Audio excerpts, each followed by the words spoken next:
So meron tayong viewers dito mga idol na mayroon daw siyang 4 channel na mixer na kung saan yung channel 1 ginamit niya sa pang right channel. Yung channel 2 ginamit niya naman sa left channel. So ganito nagiging setup niya idol. Gumamit siya ng dalawang source dito, channel 1 at saka channel 2. Yung ating mixer dito idol ay 7 channel ito.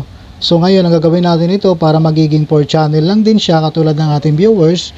So ang gagawin natin, takpan ko itong 3 channel para masundan nyo, no? Para sa inyong mga 4 channel na mixer. So dito idol, tinakpan natin yung 3 channel dito. Ang natira ay 4. So halimbawa na lang natin itong channel 4, gawin natin channel 1, channel 2, 3, at saka 4. So sa ganitong setup mga idol ang ginawa ng ating viewers na ito, no? Yung right channel, yung channel 1 ginawa niya sa right channel, yung channel 2 niya ginawa niya sa left channel. So kung halimbawa kung ng low, no, low lang ginawa niya rito, pang low niya itong ating channel 1, tapos pang mid high yung channel 2. So kaya ganun ang setup niya, no? Yung pan kinabig sa kanan, tapos yung pan naman dito sa channel 2 kinabig niya sa kaliwa. So naging right channel, naging left channel. So ang tanong niya rito kung saan sa magma-mic input, kung pwede ba daw dito sa 3 in 4 ng ating mixer. So dito idol, ang pinagkaibahan nito, yung 3 in 4 natin or 6-7 man na mixer natin, ito ay mono input siya, na kung saan pag naka-input tayo dito sa 3 ng inyong mixer, ang output niyan sa left channel lang kahit nakagitna itong ating pan.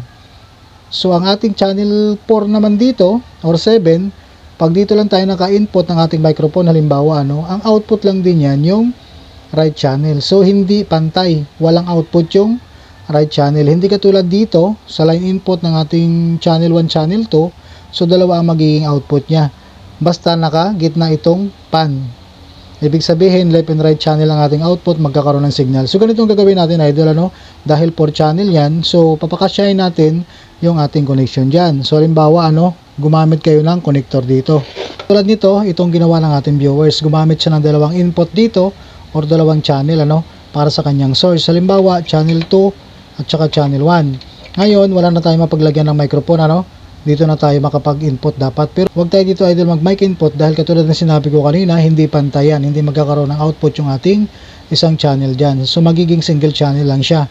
Left channel man or right channel man yung kanyang output lang dito pag dito tayo naka-input. Kaya kailangan dito dalawa yung input niya, So kung halimbawa, para magamit natin dito, makagamit tayo ng isang microphone dito sa isang channel o yung channel 1, so ito ilipat natin dito, Ito halimbawa katulad nito. So ipapakita muna natin dito yung volume, dahil nakakabig siya sa kanan. So yung mag-output dito yung kanan, yung volume natin tong pinaka main fader. So dito idol, hindi tayo gagamit ng music, hindi ako nagpapasound dito, hindi ko pinower on yung ating amplifier para maiwasan natin yung music.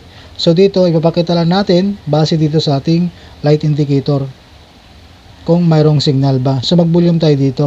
Ayan, so kung napapansin mga idol, ayan, so ibig sabihin naka right channel. So dito ipapakita ko pag nakagitna itong pan, dalawa ang magkakaroon ng output dyan.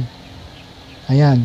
So kaya kailangan dapat pag mic input tayo dito tayo sa channel na to, channel 1 man or channel 2. So kung 7 channel yung inyong mixer, sa channel 1 to channel 5. Huwag tayo dito sa mono input ng ating mixer. So tulad yan, so dahil kinabig natin yan sa kanan, so magiging right channel lang din yung kanyang output. Ayan, katulad nito. So nag-volume tayo dito, iilaw din tong kaliwa, yung left channel natin, katulad nito.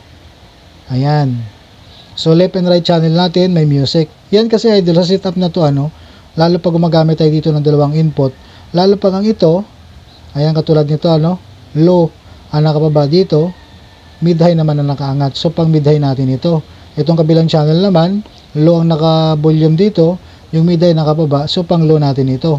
Kaya yung ibang viewers natin, ganito ang setup, So ngayon, ang gagawin natin dyan, dahil ganito, wala tayong mapaglagyan ng microphone, gagamit na tayo dito ng microphone dito sa channel 1 natin. Halimbawa, ibaba muna natin, yung ating channel 2, pag tinanggal natin itong channel 1, ang matitira natin yung channel 2, na kung saan naka-left channel siya. Tapos yung kinuha natin dito, sa channel 1 na input natin, dito natin siya ilagay sa channel 4 ng inyong mixer dahil 4 channel yan, channel 4 ito, ayan. So kahit hindi natin itong idol ikabig sa kanan, okay lang yan.